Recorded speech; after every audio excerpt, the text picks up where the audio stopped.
എല്ലാവർക്കും സലു കിച്ചണിലേക്ക് സ്വാഗതം. അപ്പൊ കാപ്പിയുടെയൊക്കെ കഴിഞ്ഞ ശേഷം സാർക്കതാ നമ്മുടെ മൺചട്ടികളെല്ലാം പൂച്ചട്ടികൾ കേട്ടെ എടുത്തോണ്ട് വരികയാണ്. അപ്പൊ നിങ്ങൾ ഇതിനു മുൻപ് കണ്ടിട്ടുണ്ടായിരുന്നില്ലേ, കുറേ ചട്ടികള് സാറൊക്കെ പെയിന്റ് അടിച്ചൊക്കെ എടുത്തു വെച്ചു. അതായത് അതിനെ നന്നായി തേച്ച് കഴുകിയൊക്കെയാണ് പെയിന്റ് അടിച്ചൊക്കെ എടുത്തു വെച്ചിരുന്നത്. പിന്നെ അത് കഴിഞ്ഞപ്പോൾ ഭയങ്കര മഴയും കാര്യങ്ങളൊക്കെ ആയത് കാരണം ബാക്കിയുള്ള ചട്ടികളൊന്നും പെയിന്റ് അടിക്കാൻ പറ്റിയിട്ടില്ലായിരുന്നു. ഇനിയും ഉണ്ട് കേട്ടോ, ഒരു 10-15 ചട്ടി ഇനി ക്ലീൻ ചെയ്ത് വൃത്തിയാക്കിയൊക്കെ എടുക്കാനുണ്ട്.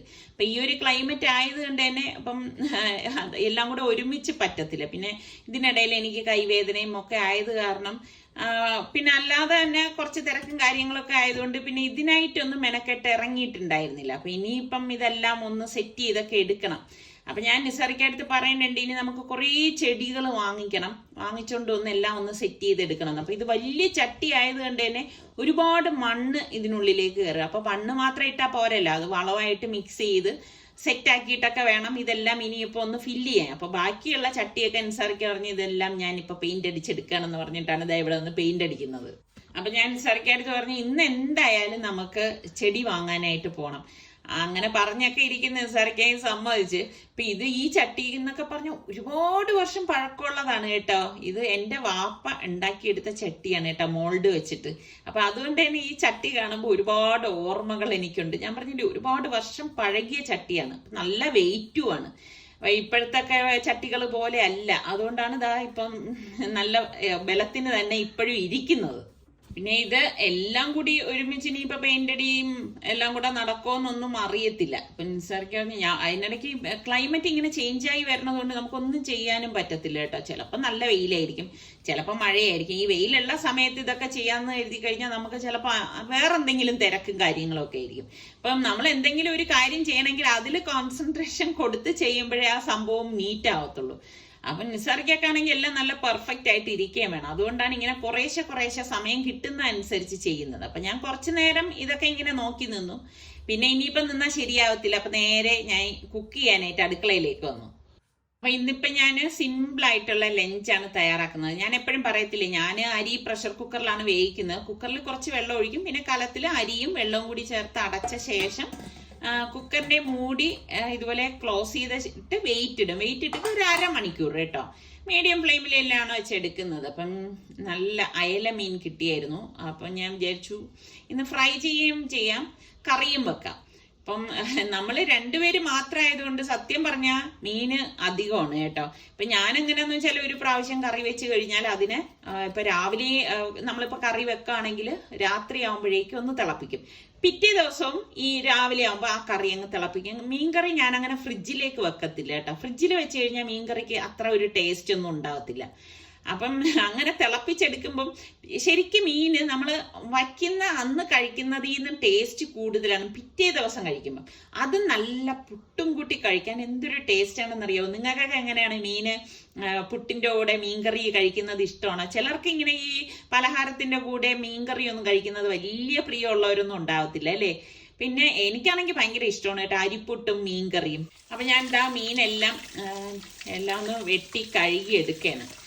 അപ്പം മീൻ കഴുകി കഴിഞ്ഞു കഴിഞ്ഞാൽ നമുക്ക് പിന്നെ പാതി ജോലി കഴിഞ്ഞു എന്നുള്ളതാണ്. മീൻകറിയൊക്കെ പെട്ടെന്ന് നമുക്ക് റെഡിയാക്കി എടുക്കാൻ പറ്റുന്നതാണല്ലോ. അപ്പം ഞാൻ വിചാരിച്ചു ഇനിയിപ്പം പൊരിക്കാനുള്ളതിനെ മസാല പുരട്ടി മാറ്റി വെക്കാമെന്ന് കരുതി. അപ്പം ആദ്യം തന്നെ നമുക്ക് പൊരിക്കാൻ വേണ്ടിയിട്ടുള്ള ഞാൻ ഇപ്പം മുളക് പൊടിയും മഞ്ഞൾപ്പൊടിയും കുരുമുളക് പൊടിയും ഉപ്പും കൂടി മാത്രമേ എടുക്കുന്നുള്ളൂ. ചില മീനൊക്കെ ഉണ്ടാക്കുമ്പം ഞാൻ ഇഞ്ചി വെളുത്തുള്ളി പേസ്റ്റ് ഇടും കേട്ടോ. എല്ലാ മീനൊന്നും അങ്ങനെ എടുക്കത്തില്ല. പക്ഷെ നമ്മൾ ഞാനിപ്പോൾ വെള്ളമൊന്നും ഒഴിക്കത്തില്ല, കാരണം നമ്മൾ കഴുകിയെടുത്ത മീനായതുകൊണ്ട് തന്നെ അതിൽ ഈർപ്പുണ്ടാവും. അപ്പം മീൻ ഇങ്ങനെ വരഞ്ഞിട്ട് ഉള്ളിലേക്ക് മസാല കിടക്കത്തക്ക രീതിയിൽ മസാല എല്ലാം നമുക്കൊന്ന് തേച്ച് കൊടുക്കണം. അപ്പം മസാല തേച്ച മീൻ ഞാൻ ഇനിയിപ്പോൾ ഒന്ന് ഫ്രിഡ്ജിലേക്ക് മാറ്റി വെക്കാണ്. ഇതുപോലെ അടച്ചങ്ങ് മാറ്റി വെക്കും. അപ്പം മീൻകറി ഉണ്ടാക്കാൻ വേണ്ടിയിട്ട് ഞാൻ ദാ ഒരു പാനിലേക്ക് ഒരു 5-6 ചുവന്നുള്ളി വട്ടത്തിൽ അരിഞ്ഞെടുത്ത് വെച്ചിട്ടുണ്ട്. അതും കൂടി ഇട്ട ശേഷം നമുക്ക് 3 ടീസ്പൂണോളം മല്ലിപ്പൊടിയും 3 ടീസ്പൂൺ കാശ്മീരി ചില്ലി പൗഡറും 1 ടീസ്പൂൺ മഞ്ഞൾപ്പൊടിയും ചേർത്ത് ഇതൊന്ന് ഇളക്കി കൊടുക്കാം. അപ്പൊ ഫ്ലെയിം ഒന്ന് കുറച്ച് വെച്ചിട്ട് വേണം നമ്മളിത് ഇളക്കി എടുക്കാനുള്ളത്. പൊടികൾ കരിഞ്ഞു പോരുത് കേട്ടോ. ജസ്റ്റ് ഇതുപോലെ ഒന്ന് മൂത്ത് വരുമ്പോഴേക്കും നമുക്ക് ഗ്യാസ് ഓഫ് ചെയ്യാം. അപ്പൊ ഇതാണ് അതിന്റെ മസാലക്കൂട്ടെന്ന് പറയുന്നത് കേട്ടോ. അപ്പൊ കാശ്മീരി ചില്ലി പൗഡർ എടുക്കുമ്പോൾ കറിക്ക് നല്ല കൊഴുപ്പുണ്ടാവും. എന്നിട്ട് അതൊന്ന് തണുത്ത ശേഷം നമുക്ക് മിക്സിയുടെ ജാറിലേക്ക് ഇട്ട ശേഷം ഇനിയിപ്പം നമുക്കിതൊന്ന് അരച്ചെടുക്കണം. അപ്പം ഞാനിതെല്ലാം മിക്സിയുടെ ജാറിലേക്ക് ഇട്ട് കൊടുത്തിട്ടുണ്ട്. ഇതിലേക്ക് നമുക്ക് പാകത്തിനുള്ള ഉപ്പും കുറച്ച് വെള്ളം കൂടി ഒഴിച്ചിട്ട്, ഒരുപാട് വെള്ളം ഒഴിക്കേണ്ട ആവശ്യമില്ല കേട്ടോ. ഇതൊന്ന് അടിച്ചെടുക്കാം. അപ്പം നല്ല ഒരു പേസ്റ്റിൻ്റെ പരുവത്തിൽ വേണം നമ്മളിത് അരച്ചെടുക്കാനുള്ളത്. ഈ ഒരു പരുവത്തിൽ. അപ്പം ഞാൻ മൺചട്ടി അടുപ്പത്തേക്ക് വെച്ചു. അതിന് ശേഷം നമ്മൾ ഈ അരച്ച് വെച്ചിരിക്കുന്ന അരപ്പുണ്ടല്ലോ, അത് ഇതിലേക്ക് ഇതുപോലെ ഇട്ട് കൊടുക്കാം. ഇട്ട് കൊടുത്ത ശേഷം നമുക്കിതിലേക്ക് പാകത്തിനുള്ള വെള്ളം ഒഴിച്ചു കൊടുക്കാം. ഞാനിവിടെ ചെറിയ മൺചട്ടിയാണ് എടുത്തിരിക്കുന്നത് കേട്ടോ, കാരണം മീൻ കുറവല്ലേ. എന്നിട്ട് നമുക്കിതുപോലെ വെള്ളം ഒഴിച്ച് ഒന്ന് ഇളക്കി നോക്കണം. ഒരുപാട് ലൂസായി പോവുകയും ചെയ്യരുത്, ഒരുപാട് തിക്കും ആവരുത് കേട്ടോ. അപ്പം ഇതിലെ പാകത്തിനുള്ള ഉപ്പൊക്കെ ഉണ്ടോ എന്ന് നോക്കണം. അതിനുശേഷം ഞാൻ നമ്മളുടെ തിരുവനന്തപുരത്തിന്റെ സ്വന്തം തൊണ്ടമുളകാണ് ഇട്ട് കൊടുക്കുന്നത്. അപ്പം ഈ മുളകിന് ഒരുപാട് എരിവൊന്നും ഉണ്ടാകത്തില്ല, എന്നാൽ നല്ല ടേസ്റ്റുമാണ് കേട്ടോ. അപ്പം 2 മുളക് കീറിയിട്ട ശേഷം കുറച്ച് കറിവേപ്പിലയും 2-3 കുടംപുളി കഷ്ണങ്ങളും ഇട്ട് കൊടുക്കാണ്. എന്നിട്ട് അത് മൂടി വെച്ച് ഒന്ന് തിള വരണം. ഇതുപോലെ തിളയ്ക്കും. ചെറിയ ചട്ടി ആയതുകൊണ്ട് തന്നെ പെട്ടെന്ന് തിള വരുന്നുണ്ട്. ഇപ്പൊ തന്നെ നല്ല ഒരു മണം വരുന്നുണ്ട് കേട്ടോ, കാരണം നമ്മൾ ഇതിന്റെ മസാലയൊക്കെ വറുത്തതല്ലേ. ഇനി നമുക്ക് ഈ മീൻ കഷ്ണങ്ങൾ ഇതിലേക്ക് ഇട്ട് കൊടുക്കാം. അപ്പം നിങ്ങൾക്കൊക്കെ തേങ്ങ അരച്ച മീൻകറിയാണോ ഇഷ്ടം, അതേ ഇതുപോലെയുള്ള മുളകിട്ട മീൻകറിയാണോ ഇഷ്ടം? എനിക്കിങ്ങനെ ഡിപ്പെൻസ് ആണ് കേട്ടോ. ഇതിപ്പോൾ തിളയ്ക്കാൻ ഞാൻ മൂടി വെക്കുന്നു. ഒരു 3 മിനിറ്റൊക്കെ മാക്സിമം മതി. അതിനുശേഷം അടപ്പൊന്ന് മാറ്റിയിട്ട് ഞാൻ കാണിക്കാം. മീനൊക്കെ പരുവത്തിന് വെന്തിട്ടുണ്ട്. അപ്പം എനിക്ക് ചില സമയത്ത് ഇതുപോലെ മുളകിട്ട മീൻകറി ഭയങ്കര ഇഷ്ടമാണ് കേട്ടോ. നല്ല ടേസ്റ്റ് അല്ലേ ചെമ്പാവരി ചോറിൻ്റെ കൂടെ ഇത് കഴിക്കാനായിട്ട്. മീൻകറി റെഡിയായത് മാറ്റി വെച്ച ശേഷം ഞാൻ വെജിറ്റബിൾസ് ഒരു മുറത്തിലേക്ക് തട്ടിയിടുകയാണ്. അപ്പം ഞാൻ അവിയലിന് കട്ട് ചെയ്തെടുത്ത് കേട്ടോ. ഞാനിവിടെ വെള്ളരിക്ക, ഏത്തക്കായ, ചേന, അമരയ്ക്ക, പച്ചമുളക്, പിന്നെ കുറച്ച് കോവയ്ക്ക, ഇത്രയാണ് ഇതിലേക്ക് എടുത്തിരിക്കുന്നത് കേട്ടോ. എന്നിട്ട് നമുക്കിത് മൺചട്ടിയിലേക്ക് ഇട്ട് കൊടുക്കാം. എപ്പോഴും നമ്മൾ ഒരുപാട് വെജിറ്റബിൾസ് ഒക്കെ ഇട്ടിട്ടും ഞാൻ ഉണ്ടാക്കാറുണ്ട്, ഈ ഒരു രീതിയിലും ഉണ്ടാക്കാറുണ്ട്. അപ്പോൾ ഇതിപ്പോൾ പടവലവും ഞാൻ ഇതിൻ്റെ കൂടെ ഇട്ടിട്ടുണ്ട്. പിന്നെ നമുക്ക് വേണ്ടത് മുരിങ്ങക്കായാണ്. ഇത്രയും കൂടി ഇട്ട ശേഷം നമുക്കൊരു 1/4 കപ്പ് വെള്ളം കൂടി ഇതിലേക്ക് ഒഴിച്ച് 1 ടീസ്പൂണോളം മഞ്ഞൾപ്പൊടിയും ഇട്ട് പാകത്തിനുള്ള ഉപ്പും ചേർത്ത് നമുക്കിനിയിപ്പം ഇതൊന്ന് വേവിച്ചെടുക്കണം. അപ്പം ഞാൻ മൂടി വെച്ചിട്ടാണ് ഇതൊന്ന് വേവിച്ചെടുക്കുന്നത്. അപ്പം 1/2 മണിക്കൂർ കഴിഞ്ഞ് സ്റ്റീമൊക്കെ പോയ ശേഷം ഞാൻ കുക്കറിൻ്റെ വെയിറ്റ് ഒന്ന് മാറ്റിയിട്ടുണ്ട്. അപ്പോൾ കുക്കർ ഓപ്പൺ ചെയ്തു. ഈ കറക്റ്റ് പരുവാണ് കേട്ടോ ഈ 1/2 മണിക്കൂർ എന്ന് പറയുന്നത്. അപ്പം നമ്മളുടെ ചോറും റെഡി ആയിട്ടുണ്ട്. അപ്പം ഞാൻ ഇങ്ങനെയാണ് ചോറ് ഊറ്റിയെടുക്കുന്നത് കേട്ടോ. സ്ട്രെയിനർ എടുത്തിട്ട് അതിലേക്ക് അങ്ങ് ഒഴിച്ചു കൊടുക്കും. അപ്പം നല്ലതുപോലെ വെള്ളം വാർന്ന് കിട്ടും കേട്ടോ. കണ്ടോ, അടിപൊളിയായിട്ട് വന്നിട്ടുണ്ട്. അപ്പം ഇതൊന്ന് മൂടി മാറ്റി വെക്കും. അപ്പൊ കൂട്ടത്തിൽ ഞാൻ വിചാരിച്ചു വെണ്ടയ്ക്കയും കൂടി എടുക്കാന്ന്. ഇവിടെ നിസാറയ്ക്കാക്ക് ഭയങ്കര ഇഷ്ടമുള്ള ഒരു വെജിറ്റബിൾ ആണ് വെണ്ടയ്ക്ക മെഴുക്ക് കേട്ടോ. നിങ്ങൾക്കൊക്കെ എങ്ങനെ വെണ്ടയ്ക്ക ഇഷ്ടമാണോ? അപ്പൊ ഞാൻ അത് കുറച്ച് അത്യാവശ്യം ഒരു 1/2 ഇഞ്ച് കനത്തിലാണ് കട്ട് ചെയ്തെടുക്കണം. തീരെ കനം കുറച്ച് ഞാൻ വെണ്ടയ്ക്ക അങ്ങനെ കട്ട് ചെയ്തെടുക്കാറില്ല കേട്ടോ. അപ്പോൾ നമ്മളുടെ അവിയലിന്റെ കഷ്ണം ഞാൻ അടപ്പ് മാറ്റിയിട്ട് ഒന്ന് ഇളക്കി കൊടുക്കുകയാണ്. മൺചട്ടി ആയതുകൊണ്ട് തന്നെ പെട്ടെന്ന് ഇത് റെഡിയായി കിട്ടും. ശരിക്കും വെള്ളം ഒഴിക്കുമ്പോൾ കൂടിപ്പോരുത് കേട്ടോ. ഈ ഒരു പരുവത്തിലാണ് ഇത് തയ്യാറാക്കുന്നത്. അപ്പോൾ ഒരുപാട് രീതിയിൽ അവിയൽ ഉണ്ടാക്കുന്ന വിധമൊക്കെ ഞാൻ ഇതിനു മുൻപ് കാണിച്ചിട്ടുള്ളതാണ്. അപ്പോൾ ഇതുപോലെ ഒന്ന് ഇളക്കി കൊടുത്ത ശേഷം വീണ്ടും നമുക്കിതൊന്ന് മൂടി വെച്ചു കൊടുക്കാം. അപ്പൊ ഇതിന്റെ അരപ്പിന് വേണ്ടിയിട്ട് ഞാൻ മിക്സിയുടെ ജാറിലേക്ക് ഒരു 3.5 കൈപ്പിടി തേങ്ങ എടുത്തിട്ടുണ്ട്. നമ്മൾ എടുക്കുന്ന വെജിറ്റബിളിന്റെ കണക്കിന് എടുത്താൽ മതി കേട്ടോ. പിന്നെ ഒരു ചുവന്നുള്ളിയും വെളുത്തുള്ളി അല്ലിയും കൂടി ഇതുപോലെ ഒന്ന് കട്ട് ചെയ്തിട്ട് കൊടുക്കാം. പിന്നെ വേണ്ടത് ചെറിയ ജീരകമാണ്. 1 ടീസ്പൂൺ ചെറിയ ജീരകവും 3 പച്ചമുളകും കുറച്ച് കറിവേപ്പിലയും 1 ടീസ്പൂൺ മഞ്ഞൾപ്പൊടിയും ചേർത്ത് ഒന്ന് കറക്കിയെടുക്കണം. ഒരുപാട് ഇത് മഷി പോലെ അരച്ചെടുക്കേണ്ട ആവശ്യമില്ല. ഈ ഒരു രീതിയിൽ വേണം നമ്മളിത് കറക്കിയെടുക്കാനുള്ളത്. അപ്പോൾ ഞാൻ അവിയലിന്റെ അടപ്പൊന്ന് മാറ്റി കണ്ട വെജിറ്റബിൾസ് ഒക്കെ കറക്റ്റ് പരുവത്തിന് വെന്ത് വന്നിട്ടുണ്ട്. നിങ്ങൾക്ക് കാണുമ്പോൾ തന്നെ മനസ്സിലാവും. അപ്പോൾ ഈ ഒരു ടൈമിലാണ് അടിക്ക് പിടിക്കുക ഒന്നും ചെയ്തിട്ടില്ല. ഈ ഒരു സമയത്താണ് നമ്മൾ ഇതിലേക്ക് അരപ്പ് ചേർത്ത് കൊടുക്കുന്നത്. അപ്പം മിക്സിയുടെ ജാറിന്ന് നമുക്ക് ഈ അരപ്പ് ഫുള്ളായിട്ട് ഇതിലേക്ക് ഇട്ട് കൊടുത്തിട്ട് നമുക്ക് കൊടുത്ത കൂടെ ഇളക്കം ഒന്നും വേണ്ട കേട്ടോ. ഈ ഒരു രീതിയിൽ വെച്ച ശേഷം ഞാനിവിടെ മിക്സിയുടെ ജാറിലേക്ക് ഒരു 1/4 കപ്പ് വെള്ളം കൂടി ചേർത്ത് ഇതിലേക്ക് ഒഴിച്ചു കൊടുക്കാണ്. കുറച്ച് കറിവേപ്പിലയും കൂടി ഇട്ടിട്ട് വീണ്ടും ഒന്ന് മൂടി വെച്ചു കൊടുക്കാണ്. അപ്പൊ പാൻ അടുപ്പത്തേക്ക് വെച്ച് 2 ടേബിൾ സ്പൂൺ ഓയിൽ ഒന്ന് ചൂടാകുമ്പോഴേക്ക് 1 ടീസ്പൂൺ കടുകിട്ട് പൊട്ടിച്ച ശേഷം നമുക്ക് വറ്റൽമുളകും കറിവേപ്പിലയും കൂടി ഇട്ട് കൊടുക്കാം. ഇനി നമ്മൾ ഈ കട്ട് ചെയ്ത് വെച്ചിരിക്കുന്ന വെണ്ടയ്ക്കയും 2 പച്ചമുളകും കൂടി ഞാൻ കട്ട് ചെയ്ത് ചേർത്തിട്ടുണ്ടായിരുന്നു കേട്ടോ. അതും കൂടി ഇട്ട് പാകത്തിനുള്ള ഉപ്പും ചേർത്ത് നമുക്കിതൊന്ന് ഇളക്കിയെടുക്കാം. ഞാൻ എപ്പോഴും പറയുന്ന പോലെ നമ്മൾ മെഴുക്കുവരട്ടിയൊക്കെ ഉണ്ടാക്കുമ്പോഴേക്ക് കളർ നഷ്ടപ്പെടാനും പാടില്ല, എന്നാൽ വെന്ത് കിട്ടുകയും വേണം. അപ്പൊ നമ്മൾ ഈ ഇളക്കി ഇരിക്കുമ്പോഴേക്ക് അതിന്റെ മെഴുമെഴുപ്പ് പോവുകയും ചെയ്യും, ഇത് പെട്ടെന്ന് വെന്ത് കിട്ടുകയും ചെയ്യും കേട്ടോ. അപ്പൊ അതിനിടയിൽ ഞാൻ അവിയലിന്റെ അടപ്പൊന്ന് മാറ്റിയിട്ട് നമ്മളുടെ അരപ്പെല്ലാം ചേർത്തിട്ടൊന്ന് ഇളക്കി മിക്സ് ചെയ്ത് കൊടുക്കുകയാണ് കേട്ടോ. അപ്പോൾ എല്ലാം ചേർത്ത് നല്ലതുപോലെ ഒന്ന് ഇളക്കി കൊടുക്കാം. അപ്പോൾ ഇങ്ങനെ ചേർക്കണത് കൊണ്ടാണ് നമ്മളുടെ അവിയലിന് നല്ല ഒരു ലൈറ്റ് യെല്ലോ കളറാണ് വരുന്നത് കേട്ടോ. അപ്പോൾ ഇത് നമ്മൾ ഉണ്ടാക്കി കഴിഞ്ഞ് നോക്കുമ്പോഴും ഈ ഒരു കളറ് തന്നെ ആയിരിക്കും. നല്ല അടിപൊളി അവിയൽ റെഡി ആയിട്ടുണ്ട്. അപ്പോൾ ഇത്രയേ ഉള്ളൂ അവിയൽ. ഞാനിപ്പോൾ ഗ്യാസ് ഓഫ് ചെയ്ത് അടച്ച് മാറ്റി വെക്കാണ്. അപ്പോൾ ദാ നമ്മളുടെ വെണ്ടയ്ക്കയും ഞാൻ ദാ വഴറ്റി കണ്ട ആ ഒരു മെഴുമെഴുപ്പൊന്ന് പോണം. അത് വേറിട്ട് വരും കണ്ട. വഴറ്റി വരുമ്പോഴേക്കും ഇതാ സെപ്പറേറ്റ് ചെയ്ത് വരും. അപ്പോൾ നമ്മുടെ വെണ്ടയ്ക്ക മെഴുക്ക് വരട്ടിയും റെഡി ആയിട്ടുണ്ട്. ഇത്രയേ ഉള്ളൂ കേട്ടോ. അപ്പോൾ ഇതും ഇനിയിപ്പോൾ ഞാൻ അടച്ച് മാറ്റി വയ്ക്കുകയാണ്. ഇനി മീനൊന്ന് ഫ്രൈ ചെയ്തെടുക്കുകയാണ്. അപ്പോൾ ഞാൻ ഓയിലിലേക്ക് കുറച്ച് കറിവേപ്പിലയും നമ്മളുടെ ഈ അയില മീനുണ്ടല്ലോ മീനും കൂടി ഇതിലേക്ക് ഇട്ട് കൊടുക്കുകയാണ്. ഇട്ട് കൊടുത്തിട്ട് പിന്നെ നമ്മൾ റെഡി ആകുമ്പോൾ തിരിച്ച് മറിച്ച് വിട്ടെടുക്കുകയാണ് ചെയ്യണത്. അപ്പം ഇതാണ് നമ്മളുടെ ഇന്നത്തെ ലഞ്ച് എന്ന് പറയുന്നത്. അപ്പം ഞങ്ങൾ കഴിക്കാനൊന്നും നിൽക്കുന്നൊന്നുമില്ല. രാവിലെ തന്നെ ഞാൻ പിന്നെ ഇതൊക്കെ ഒന്ന് റെഡിയാക്കി വെച്ചിട്ട് ഇറങ്ങുന്നത് കൊണ്ട് നേരത്തെ ഇതെല്ലാം പണി തീർത്ത് വെച്ചതാണ് കേട്ടോ. പിന്നെ ഞാൻ താമസിച്ചൊന്നുമില്ല, അപ്പോഴും തന്നെ ഞങ്ങൾ റെഡിയായി ഇറങ്ങി കേട്ടോ. അല്ലെങ്കിൽ പിന്നെ താമസിച്ചു പോയാലോ. അങ്ങനെ ഓരോ ദിവസവും പോണം എന്ന് വിചാരിക്കും, പക്ഷെ പോക്ക് നടക്കുന്നില്ല അല്ലേ. അത് മറ്റേ ആ സിനിമയിൽ പറഞ്ഞല്ലേ, എല്ലാത്തിനും അതിൻ്റെതായിട്ടൊരു സമയമുണ്ട്, ആ സമയത്ത് നടക്കും. സമയമുണ്ട് ദാസ. ഇപ്പൊ തിരക്കാണ് റോഡിൽ. കണ്ട സമയം റോഡിൽ നിന്ന് കാണിച്ചു കൊടുക്കും, എന്ത് തിരക്ക് നോക്കിയാൽ. ഇപ്പൊ റോഡിൽ അങ്ങനെ സമയമൊന്നുമില്ല, എല്ലാ സമയം തിരക്ക്. നമ്മൾ ഇറങ്ങിയപ്പോ തന്നെ നല്ല ചൂടുണ്ട് കേട്ടോ. ഇപ്പൊ നമ്മള് എവിടേക്കാണ് പോണെന്ന് പറഞ്ഞില്ലല്ലോ, കുഴിപ്പള്ളത്തേക്കാണ് നമ്മളിപ്പോ വരുന്നത്. നമ്മൾ ഇതിനു മുൻപ് ബോഗൈൻ വില്ലയും പിന്നെ കുറെ പൂക്കളും ചെടികളും ഒക്കെ മുൻപ് വാങ്ങിയിട്ടുണ്ടായിരുന്നു. പിന്നെ അത് കഴിഞ്ഞിട്ട് വരണം എന്നൊക്കെ വിചാരിച്ചിരുന്നെങ്കിലും പിന്നെ അത് ഇതുവരെ നടന്നിട്ടുണ്ടായിരുന്നില്ല. അപ്പൊ നമ്മളുടെ വീടിന്റെ അവിടെ നിന്ന് കുറച്ച് ദൂരം ഉണ്ട് കേട്ടോ ഇവിടേക്ക് വരാനായിട്ട്. അങ്ങനെ ഇപ്പൊ എന്താ അവിടെ സ്ഥലത്തെത്തി. അപ്പം വരുമ്പോ തന്നെ നല്ല പച്ചപ്പും കാര്യങ്ങളും ഒക്കെയാണ്, നല്ല രസമുണ്ട് കേട്ടോ കാണാനായിട്ട്.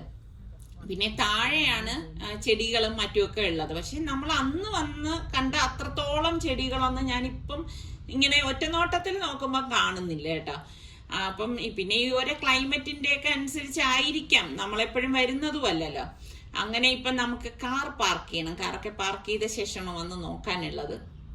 അപ്പൊ എനിക്കാണെങ്കിൽ ഇതുപോലെ ഈ എന്താ പറയുന്നേ ബോൺസായി ചെടികളൊക്കെ കാണുമ്പോൾ ഭയങ്കര ഇഷ്ടമാണ് കേട്ടോ. അതിങ്ങനെ കുറേ ഇവിടെ വെച്ചിട്ടുണ്ട്. അപ്പൊ അതൊക്കെ ഇങ്ങനെ കുറേ നേരം നല്ല ഇവിടെ വന്നപ്പോൾ നല്ല വെയിലും ഉണ്ട് കേട്ടോ. നമ്മൾ കുറച്ച് നടക്കുമ്പോൾ തന്നെ ടയേർഡ് ആവുന്നുണ്ട്. എന്നാലും എനിക്ക് ചെടികളൊക്കെ കാണാൻ ഇഷ്ടമുള്ളത് കൊണ്ട് ഞാനിങ്ങനെ ഓരോന്ന് നോക്കുകയാണ്. അപ്പം എനിക്ക് ഇൻഡോർ പ്ലാന്റ്സ് ആണ് കൂടുതലായിട്ട് വാങ്ങിച്ചു വെക്കാനുള്ളത് എന്നാണ് ഞാൻ വിചാരിക്കുന്നത്. കാരണം അതൊക്കെ നല്ല രസമല്ലേ വീട്ടിൻ്റെ അകത്തിരിക്കുമ്പോൾ. അങ്ങനെ ഇവിടുന്ന് പല ടൈപ്പിലുള്ളതൊക്കെ ഇങ്ങനെ നോക്കി എടുത്തൊക്കെ വരുന്നുണ്ട്. പിന്നെ എനിക്ക് കുറച്ചിങ്ങനെ ഹൈറ്റ് ആയിട്ടുള്ള ചെടികളാണ് ഇപ്പോഴും വേണ്ടത്.